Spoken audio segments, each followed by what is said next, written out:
increases that many have experienced over the past 2 years.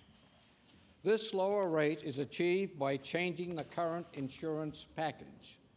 The changes include an increase in minimum liability protection from $200,000 to $500,000. Insurance companies have indicated that their largest cost is minor soft tissue injury claims. Therefore, this legislation will limit excessive awards paid for minor injuries. Controlling these costs and implementing other changes to the system will reduce insurance companies' costs by at least 20%. The companies, in turn, will pass a 20% reduction on to consumers. This legislation ensures that consumers will benefit. And you can be sure, Mr. Speaker, that we have taken proper care to properly define minor injuries.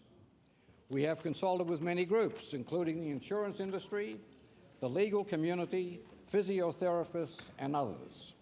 We have settled on a definition that is similar to other jurisdictions, and it is working well in those jurisdictions.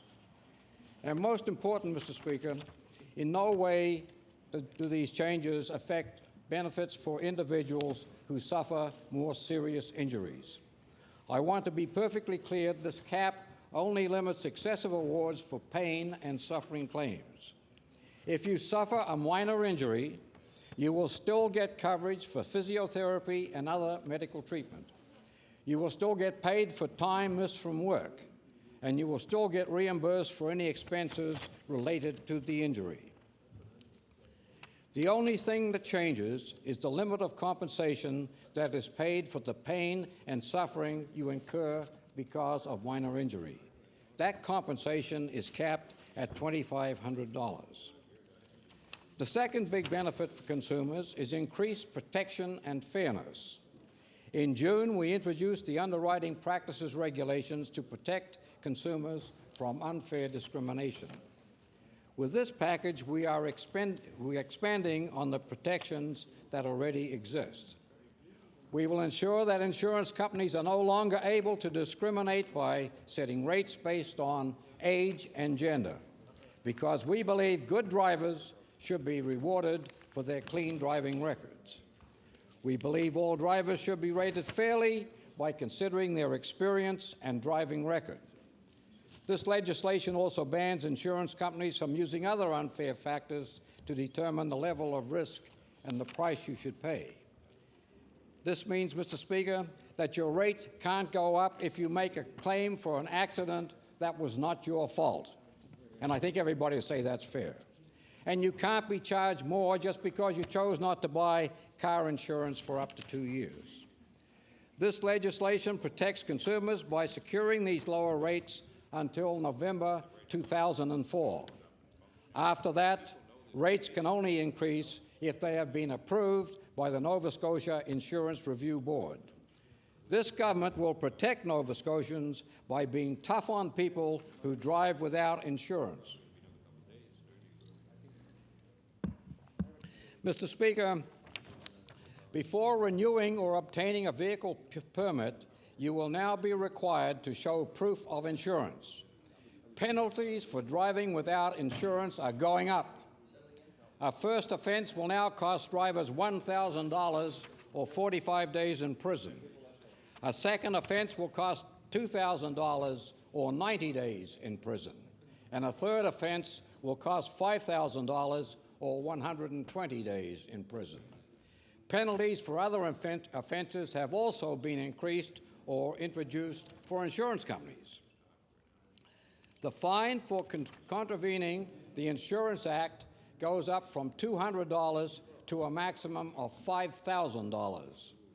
Any company that files information with the Insurance Review Board that may mislead the board will face a maximum fine of $250,000.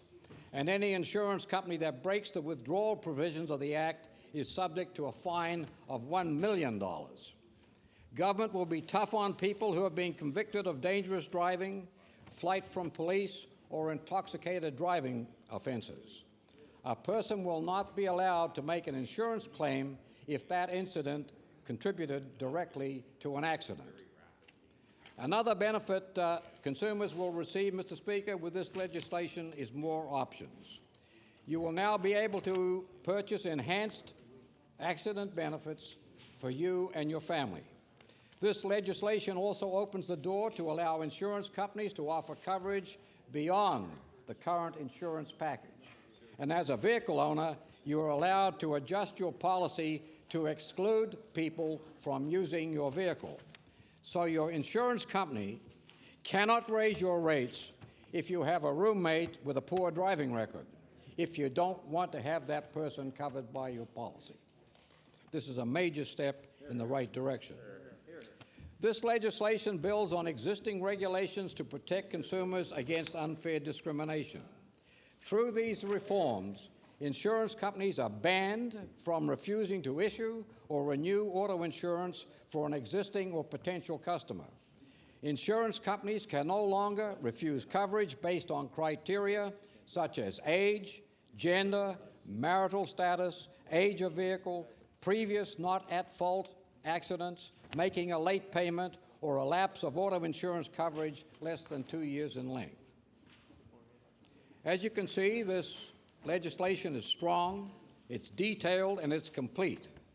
All the amendments we made were I'll say that again. All the amendments we made were with the consumer's needs in mind.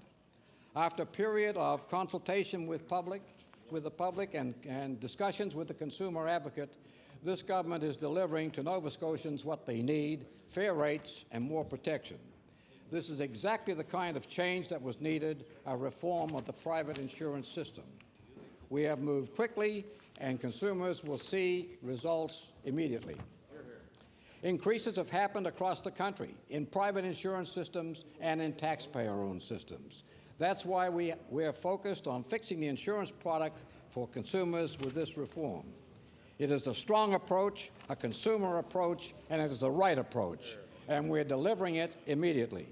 In summary, this legislation means more affordability, more accessibility, and more protection for all Nova Scotian drivers. This is the right approach. We've given Nova Scotians exactly what they needed, what they've asked for, a reform system which provides them with rate relief and protection that they need immediately. Therefore, Mr. Speaker, I am very pleased and very happy to move second reading of Bill number 1.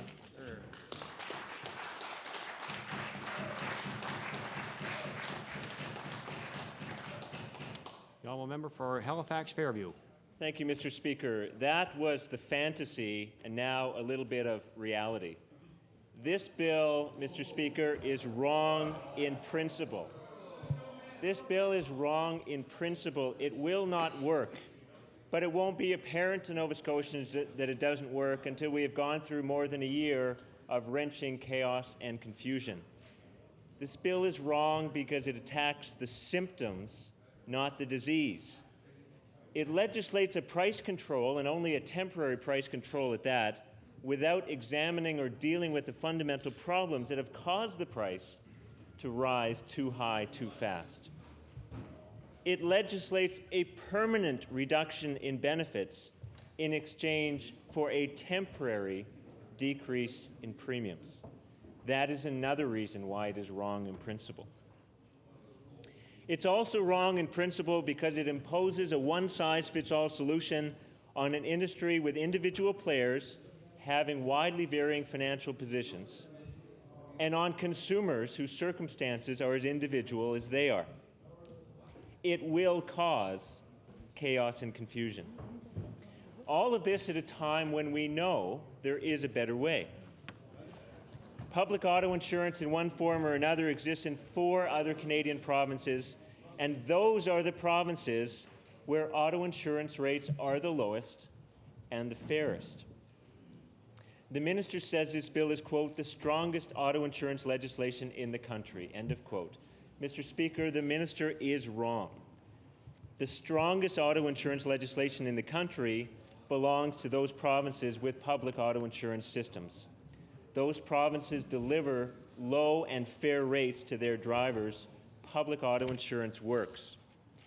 So, Mr. Speaker, I'd now like to examine each one of these flaws that I've spoken about in some detail, because I think it is worthwhile going over this in some detail about why this bill is so misguided and so wrong as a way of dealing with the crisis in auto insurance premiums in Nova Scotia.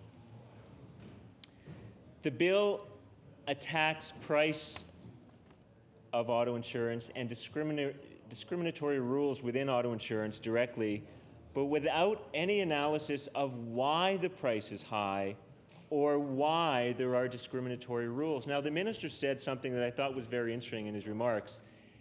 The one time that he came close to identifying what the government sees as the root cause of the crisis in auto insurance premiums, he said, quote, "The industry says," end of quote. And that was, of course, a reference to the industry's claim, which is hotly disputed by others who know a great deal about the auto insurance industry, that the root of the problem is an increase in minor soft tissue claims. And that is the only reason this minister can offer for this piece of legislation, is the industry says that that's the cause. The minister very carefully did not say that this government believes that's the cause. And there could hardly be a better indication of how this government and the insurance industry are moving in lockstep than this government accepting as a premise of its bill an idea put forward by the insurance industry without the government even saying whether they believe it or not. They're saying the insurance industry says it, so it must be true. Mr. Speaker, the root causes of the recent rapid rise in automobile insurance premiums are in dispute. There is not one single cause, although the insurance industry and this government would like us to believe there is only one cause, and it's so-called exaggerated claims for minor injuries.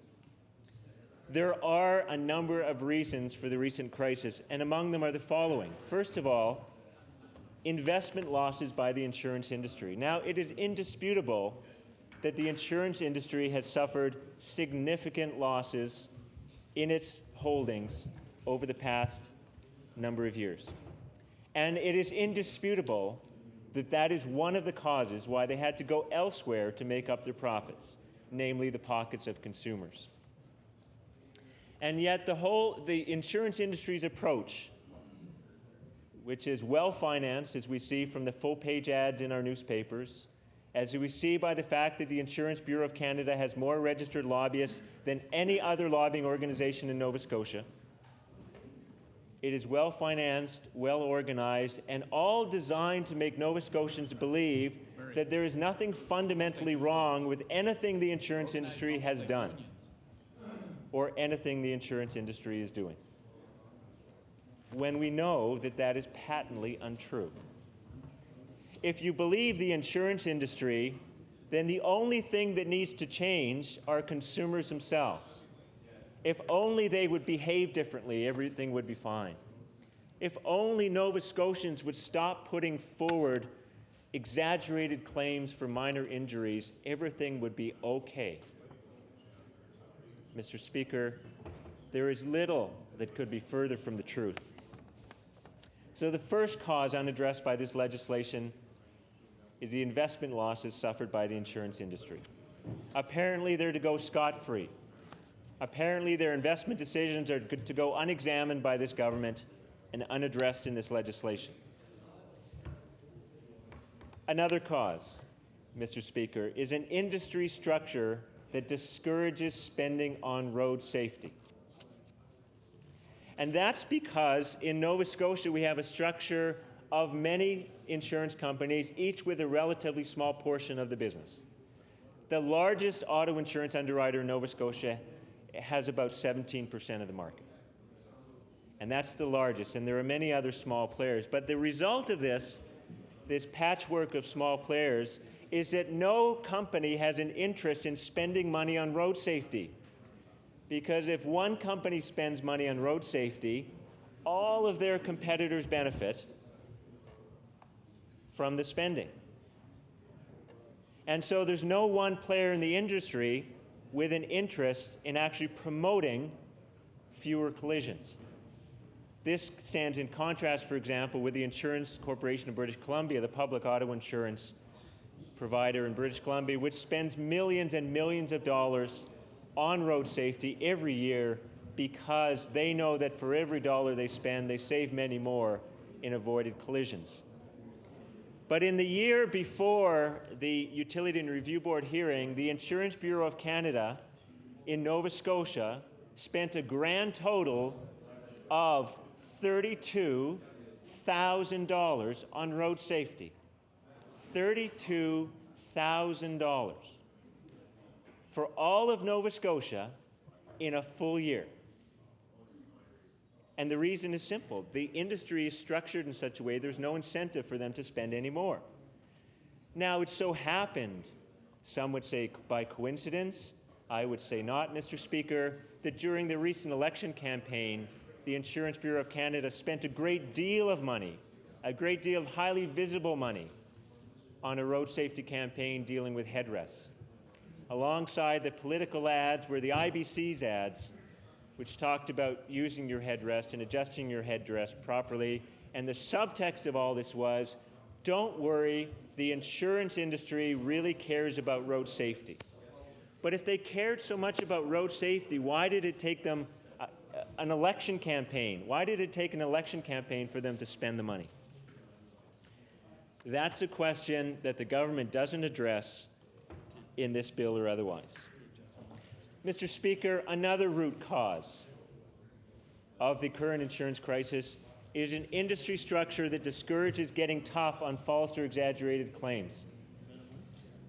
And we had one insurance executive confessing that to our caucus. Because every time I talk to somebody from the industry, I say to them, look, if the problem is false and exaggerated claims, why aren't you going after the false and exaggerated claims? Why are you making everybody hurt? And the answer from one insurance industry executive whose company does auto insurance business in Nova Scotia is that they couldn't afford to be known as the company that was tough on claims. That was a reputation that they did not want to have if their competitors did not have the same reputation. Because if one company got tough, the idea goes, their customers would flee them and their reputation for being tough in favor of a company that had a reputation for not being tough. And in order to avoid that, none of the insurance industry, none of the insurance companies in Nova Scotia are tough on fraud or exaggerated claims. Oh, they'll tell you that they are, but they're not. They're not. They're not. They will tell you that if you ask them. And that's the reality, Mr. Speaker, is we have an insurance industry that's got a line that has been bought by this government, hook, line, and sinker, that the problem is exaggerated claims. Well, if that's the problem, let's go after the exaggerated claims. Let's get really tough on the people who are exaggerating their claims. Let's stop dinging the people who've been honest drivers all their lives and have never submitted a claim. Let's take it easy on them and get tough on the fraud artists. But no, the industry has a different idea. Because of the way they're structured, it doesn't pay for any of them to get tough. Let's suppose, Mr. Speaker, we had a problem in this province with bank robberies. Too many banks were being robbed. And so you have two possible responses. One is to get tough on bank robbers, increase security, do everything you can to root them out and put them in prison. Mr. Speaker, that's what you should do with bank robbers. But instead, this government has chosen the other response, which is if you have a problem with bank robberies, just close the banks, because then the robbers can't get in. But the problem is neither can anybody else, Mr. Speaker, is if you solve the bank robbery problem by closing all banks and making them completely inaccessible to robbers, you've also made them completely inaccessible to the people they're supposed to serve. And that is the response this government has chosen to the so-called problem of exaggerated claims. If that's the problem, let's go after them. But what they've done, what this government has done, is said, no, the answer is to pay less to anyone who makes a claim.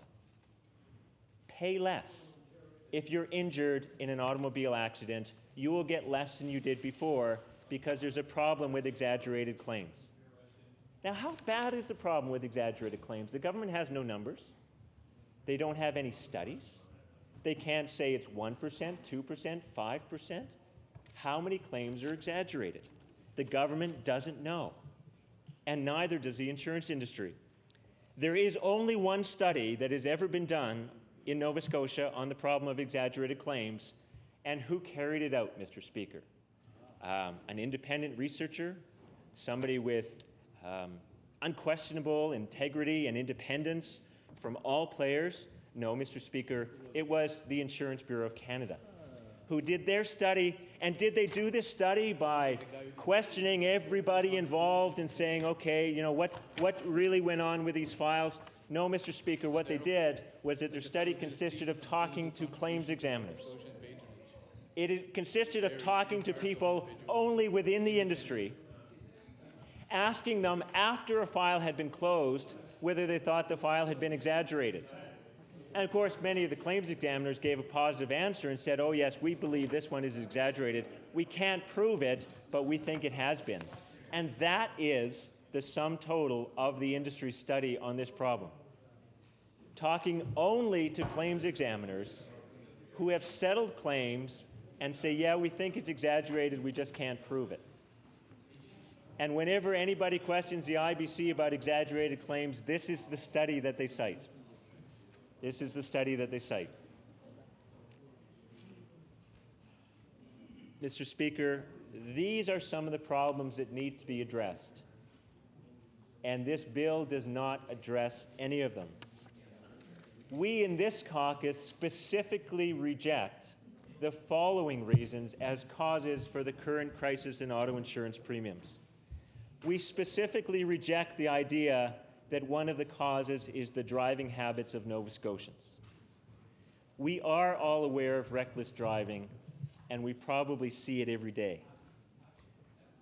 And it was unfortunate, Mr. Speaker, that among the conclusions of the Nova Scotia's so-called consumer advocate, the guy who's supposed to be on the side of consumers, that he apparently identified Nova Scotians' driving habits as one of the root causes of the problem. He said, if we only just drove more carefully, there'd be fewer collisions and rates would come down.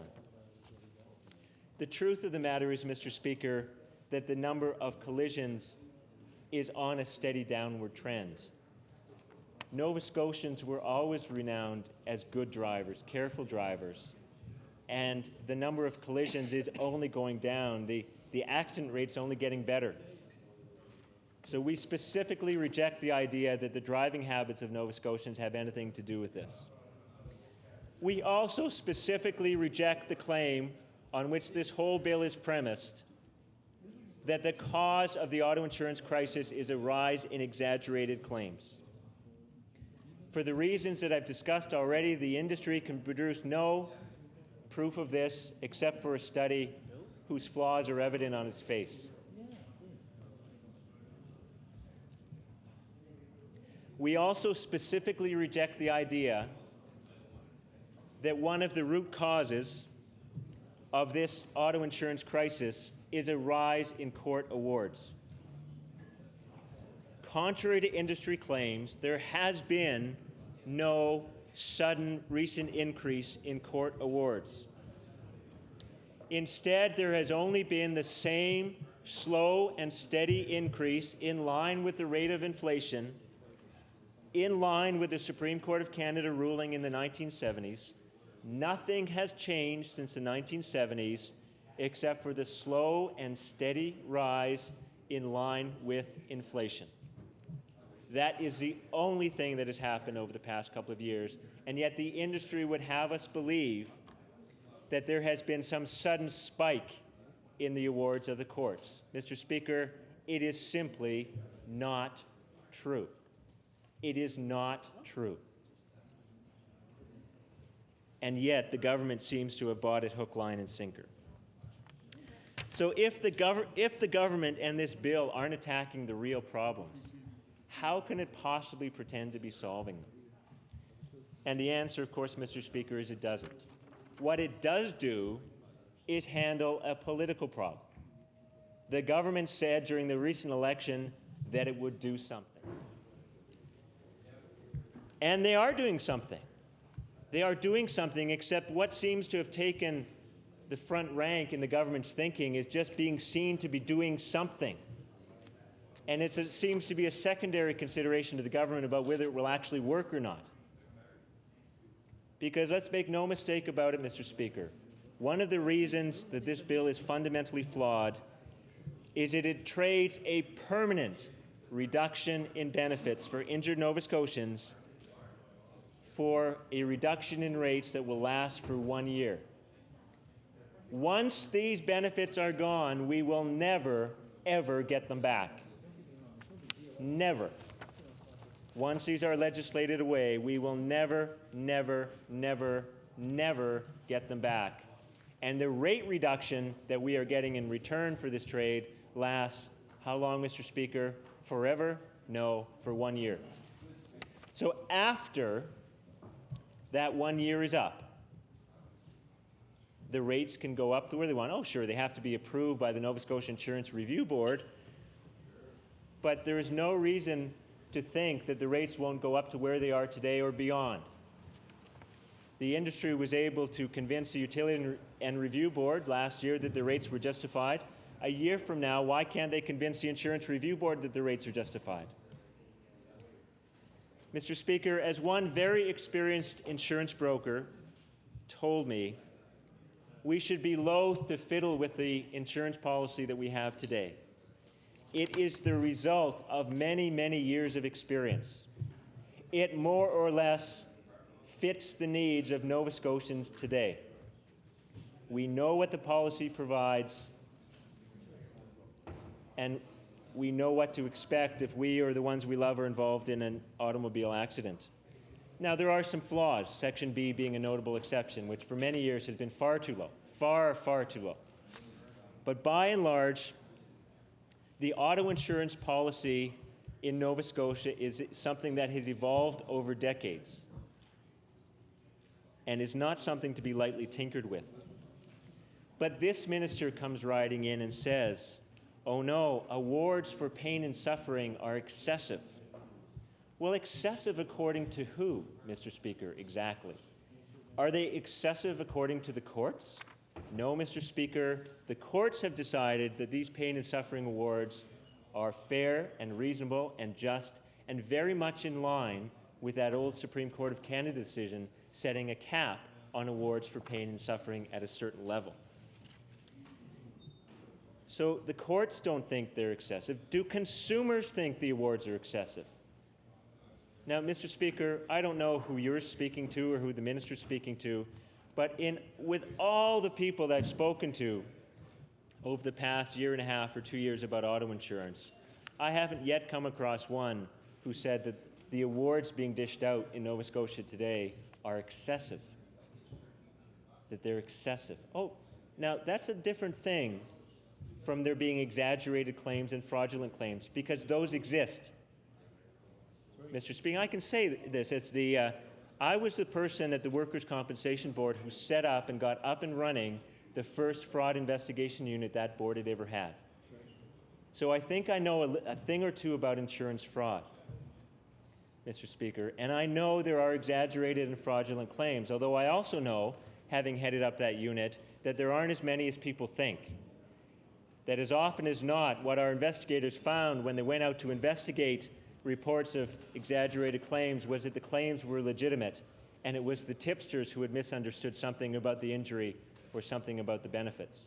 And so one of the benefits of our fraud investigation unit is we were finally able to put to rest once and for all some community rumors, or you may as well say it, some gossip about exaggerated workers' compensation claims.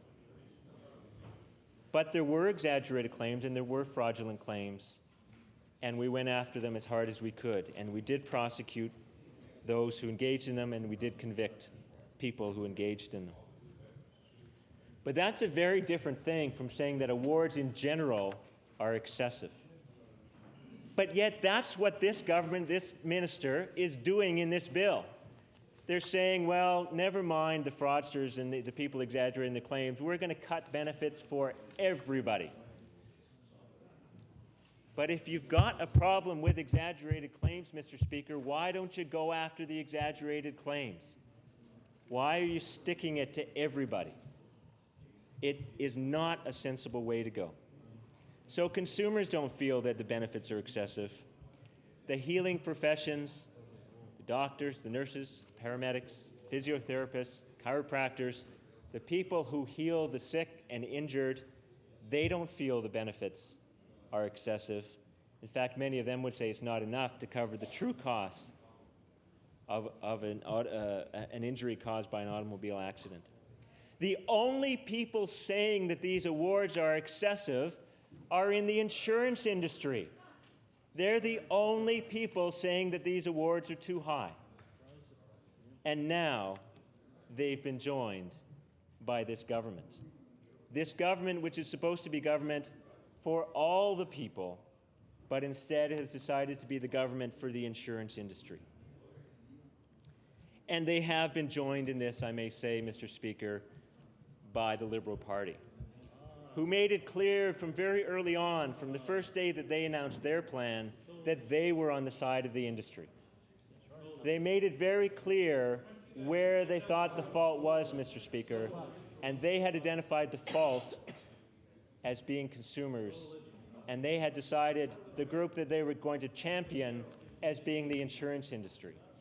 And it took that government a little while to jump on board the Liberal bandwagon, but jump on board they did, Mr. Speaker. So now we have two parties in this House on the side of the industry. Because the industry is the only group claiming day after day that awards for pain and suffering in Nova Scotia are excessive. But then we move on to the sorry heart of the bill, and that is the definition of a minor injury. For these injuries, these so-called minor injuries, pain and suffering awards are capped at $2,500. Now, Mr. Speaker, there is something Orwellian about the definition of a minor injury in this bill, because even though the bill defines a certain class of injuries to be minor, let's make no mistake about it. These injuries are not minor. By any ordinary usage of the word, by any ordinary definition that any reasonable Nova Scotian would use, the injuries caught by this definition are not minor. In fact, Mr. Speaker, this section of the bill really captures why the bill is so wrong in principle. Because the definition proposed by the government for a minor injury is a personal injury that does not result in permanent serious disfigurement or a permanent serious impairment of an important bodily function caused by continuing injury which is physical in nature. So, Mr. Speaker, I am not exaggerating when I say that one could be in an automobile accident and break every single bone in your body, and it's captured by this definition as long as it heals. You could break your leg and take a year or two for recovery and suffer from serious depression and verging into chronic pain, and yet, you're captured by this definition of a minor injury, because in order for it not to be a minor injury, it has to be something that is not permanent. Something that is not permanent. Anything that heals, including every single broken bone in your body, is captured by this definition of a minor injury because it's not permanent. And not only does it have to be permanent, Mr. Speaker, it has to be permanent and serious. And I'm reminded here, and I think the government here is borrowed from the definition for the Canada Pension Plan disability payments, and surely to heavens, every returning member of this House knows, and every new member of this House will know, the consternation and anxiety and frustration that is currently being caused by the government's tightening up of its definition for the purposes of CPP disability benefits. a definition that has existed for a long time, but only in the last couple of years has been seriously tightened up. So there was no change in the legislation, just in the way the government interpreted it. And so now, unless you're unable to feed yourself, unable to clothe yourself, which is what they mean by being able to carry out an important bodily function, then you don't qualify for CPP disability benefits, Mr. Speaker. And I've met people in my constituency who, by any reasonable definition, are disabled, are quite seriously disabled, but yet they don't fit into the CPP definition. And that's what this government has done. I might add to the minister that it doesn't help that the definition of minor injury in the draft regulations is different from the definition of minor injury contained in the question and answers that were handed out in the same information package. It is different, and I would suggest there's a significant difference, and at some point the minister is going to have to explain which of these definitions is the correct one. Because the one that's in the draft regulations covers anything, everything that is not permanent. And no reasonable person would call some of these injuries minor injuries. The definition is so vague it will be fought over in the court for years, just as a similar definition in Ontario was fought over for years. So rather than settling the insurance crisis, this bill will simply add to the confusion. Because instead of having litigation or disputes between insurers and insured over a well-understood policy, we've now thrown in a whole new and very significant boundary line that has to be sorted out by litigation.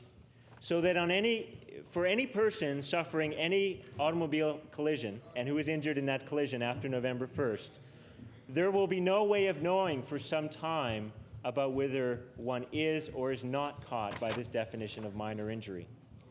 It is so vague, it's going to take years of litigation to sort out what it truly means.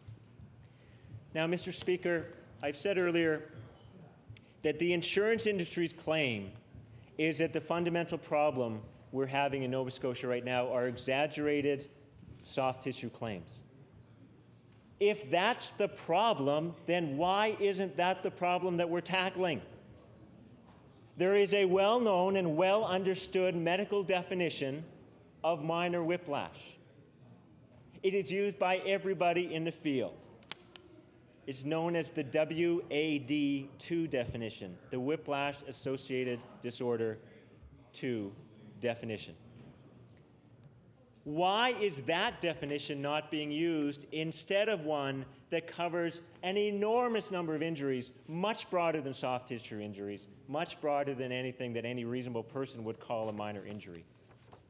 Make no mistake about it, Mr. Speaker, the 20% savings promised by the government is based on the elimination of pain and suffering awards for injuries going vastly beyond minor whiplash or minor soft tissue. And why is that, Mr. Speaker? The reason is very simple, and that is that there never was enough money in minor whiplash to pay for the Liberals' 15% back-of-the-envelope promise or to pay for the Conservatives' 20% promise. There never was enough money in minor whiplash to fund that kind of reduction. It wasn't there. It never was there. It isn't now. It never will be. Neither the Liberals nor the Conservatives were able to produce one shred of evidence that minor whiplash or minor soft tissue by itself was enough to deliver a 15% cut or a 20% cut. And the reason, Mr. Speaker, is the evidence does not exist. The only way to deliver a 20% cut is to eliminate pain and suffering awards for injuries going far beyond minor soft tissue injuries. And I would like to ask the members on the government side of the House and the members on the Liberal side of the House to reflect on the example that I gave earlier. And that is that any one of those members could break every single bone in their body in an automobile accident, and it's considered a minor injury as long as it heals. Mr. Speaker, that is not reasonable.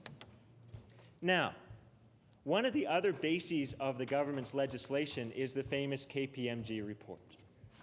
Now, just before the election, the government commissioned an actuary from KPMG to say whether the government's program could indeed deliver a 20% cut. And by some miracle of actuarial science, the actuary delivered within a few days an opinion that the government was able to use for its electoral purposes. They were able to produce a letter that was written in only a few days saying, oh yes, this will work. Well, now the full term for which the actuary engaged is behind us. The government, in its information material around the release of the bill, released a summary of the report. But, Mr. Speaker, it is fundamental to the government's whole project here for Nova Scotians to know what is in the full KPMG report. Because like any actuarial report, it will be based on assumptions. And among those assumptions will be an assumption about how the definition of minor injury will be interpreted by the courts. And we need to see that opinion. We need to see what it is that the government is basing its promises on. And so, I would ask the minister to release that report, to release it, to table it in this House tomorrow. He has it. He knows he has it. He knows he can table it in this House tomorrow, and I would ask him to do so. We need to see the full KPMG report. And I'm not asking you a question, Minister. No, he's allowed to get up. He's allowed. Oh, I'll accept the minister's question as long as he keeps it brief. The Honourable Minister of Transportation and Public Works. My question to the honourable member, Mr. Speaker, is simply, he was aware, I believe, that I offered to make that report available when we were having the press briefing, and he was at the press briefing. So there is no difficulty, I would believe, to doing so. I don't know if I can do it tomorrow, but certainly this week. The Honourable Member for Halifax Fairview, you have the floor. Thank you, Mr. Speaker. I thank the minister for that. He has promised. I take him as having promised that the report will be tabled sometime this week, and I take the minister's word on that because, of course, the minister was fond of saying, and probably still is, that there's no need to go through freedom of information. All you have to do is ask. So I've asked, and the minister has said he will table that report, and that will be very helpful. Because, you know, Mr. Speaker, what will happen on this bill is fairly predictable, I think. The Liberals will huff and puff as they always do, and they will get some amendments. They will get some amendments that they can claim as their own. Big glass house. They'll get some amendments that they can say, well, those are the ones that we held out for, Mr. Speaker. They'll get some amendments, but the one amendment that they say they want, they can't have. And I don't know quite how they're going to explain that when the time comes, but the one amendment that they say they want, they can't have. So they're going to have to settle for other more minor amendments in order to save face, because they've kind of been outfoxed by the fox here, Mr. Speaker, because this bill is tougher than anything that they said they would do, so they would look pretty silly if they didn't vote in favor of it in the end. I'd say they've been outfoxed, Mr. Speaker. So now what they need to do in order to try and save face is to get some amendments. And to Liberals, it doesn't really matter which amendments, as long as there's some amendments that they can say, those are our amendments. But the reason that they can't get a change to the definition of minor injury is that the actuary's report is apparently premised on this broad-ranging exclusion of pain and suffering awards for many injuries going far beyond minor whiplash. Now, if we take the actuary's report on its face, then what she is saying, this actuary, what she's saying is that if you define minor injury this way, in this way and only this way, then it will deliver these savings. But if you narrow down the definition of minor injury, it is not possible to still deliver those savings. If you squeeze down the definition, as the Liberals say they want, it will no longer be possible for the actuary to say with a straight face that this change will deliver a 20% reduction in rates. So that's why the Liberals can't get this change, because the alternative is too horrible to contemplate, and that is that the government is being less than truthful about the contents of the actuary's report. And I don't believe that, and especially because the minister has said he's going to table it.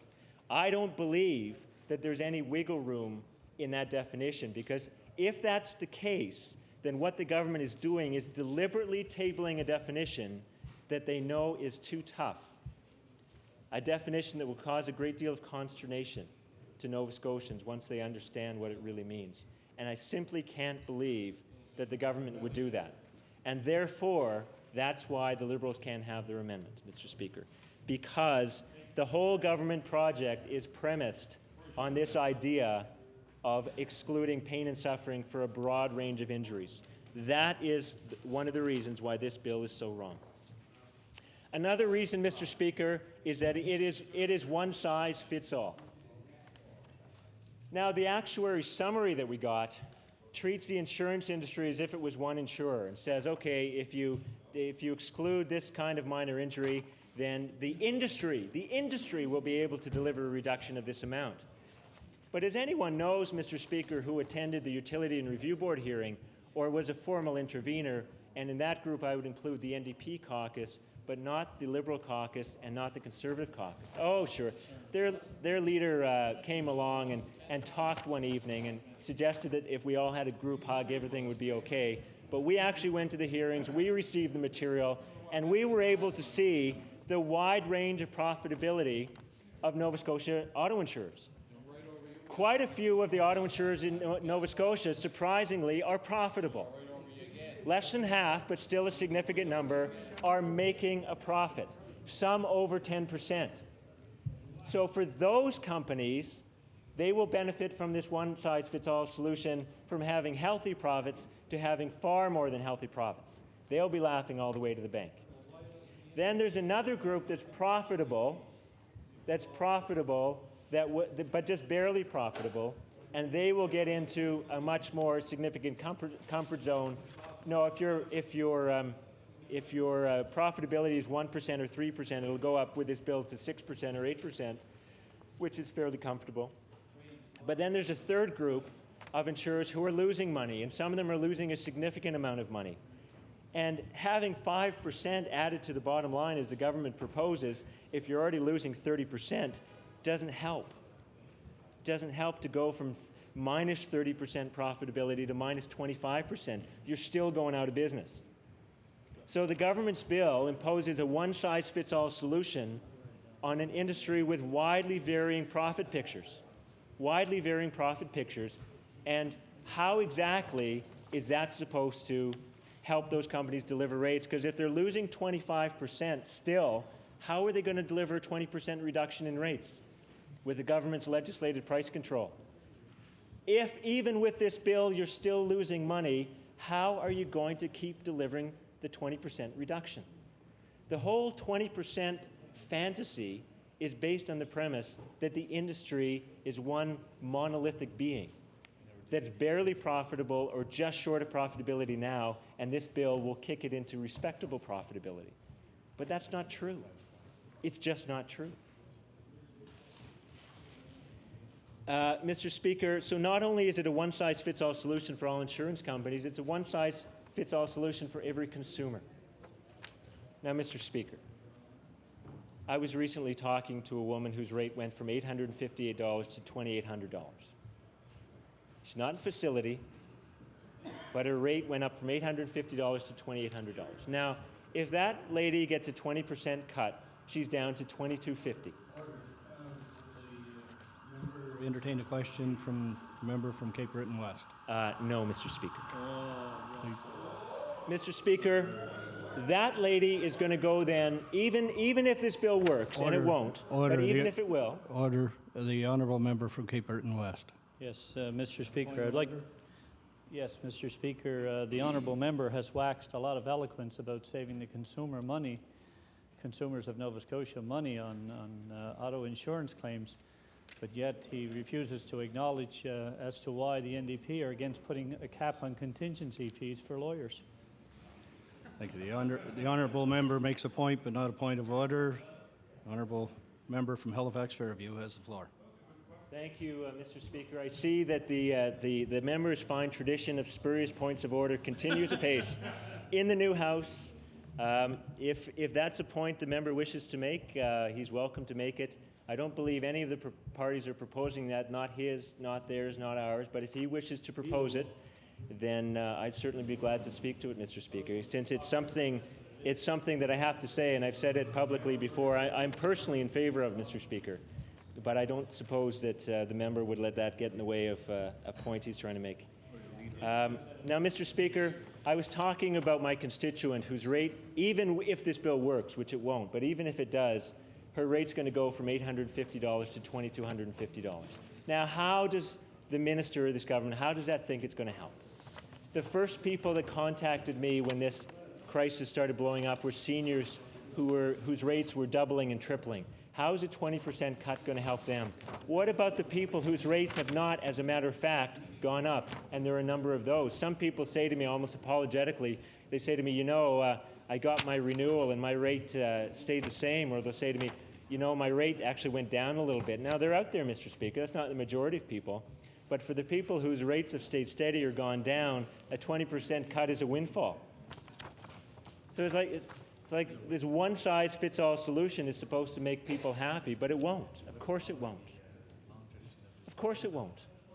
It won't solve the industry's problem because it doesn't deal with the insurers that continue to be unprofitable, and it won't deal with consumers who've had a rate increase more than 20%, which we all know from our constituency offices is a significant number of people. Mr. Speaker, this bill, in addition to all those flaws I've talked about already, will cause chaos and confusion. Because enforcement of the many, many rules that the government is laying down in this bill depends on consumers taking action. It depends on consumers being well enough informed about their policy and the law to know when their rights have been violated. It depends on consumers well educated enough to know what to do, even if they've reached the conclusion that their rights have been violated. Enforcement of these rules depends on a government willing to prosecute these cases. This government has fallen into a trap that it has fallen into many times before, where it's trying to create the illusion of being tough on a problem, and it does so by increasing the fines. When everybody knows that the real issue, the real thing that will stop people is the threat of being caught. It's not the size of the fine, it's the threat of being caught. And if people know in whatever industry or whatever business they're in that they run a very, very, very small enforcement risk, then they are going to be willing to run that risk. This will cause chaos and confusion because the people who will benefit from it the most are the people who are already well educated enough, well resourced enough to know their rights and know how to enforce them. The government apparently believes that they will get credit for getting tough. All they've done is impose penalties that they won't be able to enforce. Mr. Speaker, all of these problems at a time when we know that there is a better way. Public auto insurance in one form or another exists in 4 other Canadian provinces, and those are the provinces where auto insurance rates are lowest and fairest. The minister says that this bill is the strongest auto insurance legislation in the country. But he's wrong, Mr. Speaker, because the strongest auto insurance legislation in the country belongs to those provinces with public auto insurance systems. There is no crisis in those provinces. Those provinces deliver low and fair rates to their drivers. Mr. Speaker, to put it very simply, public auto insurance works. The objections that have been raised to a public auto insurance plan by the private industry and by the Liberal and Conservative parties in Nova Scotia are trivial or factually incorrect or misleading or all three. The truth, Mr. Speaker, is that public auto insurance delivers low rates. And the proof, Mr. Speaker, is in any independent study of the rates across the country. The lowest rates are in those provinces with public auto insurance. The truth, Mr. Speaker, is that public auto insurance delivers fair rates because those provinces have already taken care of these problems of discrimination. They were eliminated decades ago in the provinces with public auto, Mr. Speaker, the problems of discrimination that this government is only beginning to acknowledge and grapple with now. The truth is that public auto provides an incentive to promote road safety. The truth is that public auto insurance provides an incentive to get tough on fraud. The truth is that public auto insurance eliminates duplication, waste, and inefficiency. The truth is that public auto insurance restores some order in the auto repair industry. The truth is that public auto insurance provides stable, reliable income for brokers, Mr. Speaker. Mr. Speaker, all of these benefits are stated not just by us in this caucus, who are the only party in this House on the side of Nova Scotia drivers, but on any group in the public auto insurance provinces, like the Consumers Association of Canada, like the Insurance Brokers Association of British Columbia, which when the new Liberal government in BC said they wanted to review public auto insurance, issued a paper, a really excellent paper, probably the best I've read, about why public auto insurance is better than private. And this was coming from the organization of insurance brokers in British Columbia. Now, the insurance industry, when we raised this with them, said, oh, well, those people, they've grown up under a public system. They don't know any better. That patronizing attitude that we've come to expect from the insurance industry, because, of course, they don't think that the same can be said of insurance brokers here, that they've grown up with a private system and they don't know any other way, and that's why they're lobbying to keep private insurance. That is the public position of insurance brokers, Mr. Speaker. The private position of many insurance brokers, as members of this House know, is in favor of public auto, but they know that they can't speak out and contradict their association, which has taken a stand in lockstep with the insurance industry. Mr. Speaker, those who have a political or financial interest in rejecting public auto insurance, or those who simply don't understand it, make a number of objections to public auto insurance, like it would cost too much to set up, it would take too long to set up, that's one of the minister's favorites. It would put the public treasury at risk to make up any shortfalls, or there are hidden costs. Now, Mr. Speaker, each of these objections is demonstrably false. Now, if the members on that side of the House would just talk to the public insurers in those other provinces, they would know that they're almost laughing at us. They're almost laughing at us in Nova Scotia because the things our government says and the things our Liberal Party says about public auto, to them are so laughably untrue, so demonstrably false. If anybody on that side of the House or over there in the third party would approach it with an open mind instead of a political mind, they would see that public auto insurance works. So, Mr. Speaker, that's why it's going to be difficult for us to support this bill on second reading or any other reading. The bill is just completely wrong in principle. It represents a permanent reduction in benefits in exchange for a temporary reduction in rates. This bill will cause chaos and confusion over the next year. It will not work, Mr. Speaker, and that is why we urge this House not to support this bill. It is the wrong solution to the wrong problem for Nova Scotia drivers. Thank you, Mr. Speaker.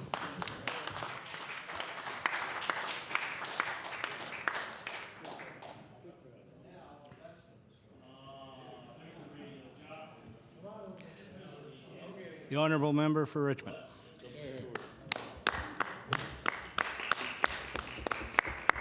Thank you, Speaker. It's a pleasure to rise here in this House. I guess it's my first opportunity since the last election to speak for more than just a few minutes, I guess. And I want to tell you, Mr. Speaker, it is an honour and a privilege to have been returned by the good people of Richmond County for a third term. And I joked with the House Leader of the Conservative Party the other day that at this rate, members of the class of '98 will soon get caught up to him in his amount of elections, and about a quarter of the time it took him to get there if we keep going with these minority governments. But certainly, Mr. Speaker, democracy is alive and well in Nova Scotia. In saying that, Mr. Speaker, Often we hear different politicians, especially after an election, say, the voters are always right, but we may sometimes disagree with the voters. That's often the case when a candidate is unsuccessful or a party is unsuccessful in forming government. But in reality, Mr. Speaker, the voters are always right. It's important for us, having been elected to this legislature in this session, to respect the decisions that have been made by the voters of Nova Scotia. And Mr. Speaker, I raise that because in this election, insurance was clearly a top issue that was dealt with by the voters of Nova Scotia. Mr. Speaker, in the election, it was quite clear that both the Conservative Party and the Liberal Party were both putting forward a position that would maintain the private insurance industry we have now with amendments. One party was proposing public insurance. Mr. Speaker, the results of the election are clear. The one party proposing public insurance came last in popular support in the last general election. Now, Mr. Speaker, I don't say that in a mocking fashion, but say that to point out the reality of the situation we are in. Now, Mr. Speaker, let's look at another example. In New Brunswick, only one party promoted public insurance. That party ended up a dismal third and only elected one member. That is the reality. The people of New Brunswick clearly spoke and clearly said they wanted to maintain the private insurance industry. Now, do we want another closer example? Just last night, Mr. Speaker, in PEI, only one party promoted public auto insurance. And Speaker, with all due respect, that party was able to obtain 3% of the overall popular vote of that province. Mr. Speaker, the people in the Maritimes have clearly spoken and they have said, we want to keep the private insurance industry. Are there problems with it? There clearly are. But we want to see it improved. We do not want to see a revamping of the entire insurance industry.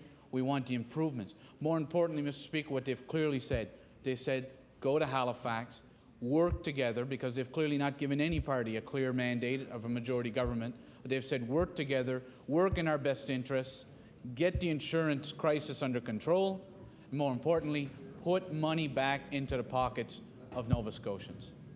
Now, Mr. Speaker, that's why we're here today, and that's why we're debating this bill. Is Bill number 1 everything the Liberal Party would have liked to have seen? Clearly isn't. Are there deficiencies in the bill that we have been able to identify? There clearly is. Will we be looking for substantial amendments to the proposed legislation? Without a doubt. But, Mr. Speaker, with all due respect, when I heard the member from Halifax Fairview accuse the Liberal caucus of huffing and puffing and looking for minor amendments and being pleased with that, Speaker, history speaks for itself. I remember being in this House when we were talking about the smoking legislation, where the Liberal Party clearly said they wanted a total ban, 100% all public places. The NDP refused to say what their position was, but they got an amendment. I remember the member from Cole Harbour Eastern Passage, that you had to be 10 feet away from the intake of an air conditioning system to a building. And wow, what a success for the NDP caucus. They got their amendment, and that just changed that legislation in the best interest of Nova Scotians. And he dares speak about a party being willing to accept minor amendments as a victory. Mr. Speaker, glass house, big glass house is what the NDP party speaks of. I just want to clear one more point, Mr. Speaker. One more point. I heard the member from Halifax Fairview talk about this report he claims that the insurance industry refers to, a report on the amount of fraud that there was in the insurance industry. And then he goes on to attack that report, saying that the report wasn't done by a fair, independent body, open-minded, not partial to the group. He said no. He said it was done by the insurance industry itself. We shouldn't look at it. Mr. Speaker, I remember a day not that long ago in this House when the NDP kept referring to a study, a thesis that had been done by an individual on political contributions in Nova Scotia and how those were linked to patronage and how it attacked the Liberals and the Tories in previous administrations and how this was such an independent study. Mr. Speaker, we then learned that that study was undertaken by the independent, open-minded, non-biased individual that is now the member from Halifax Fairview. Mr. Speaker.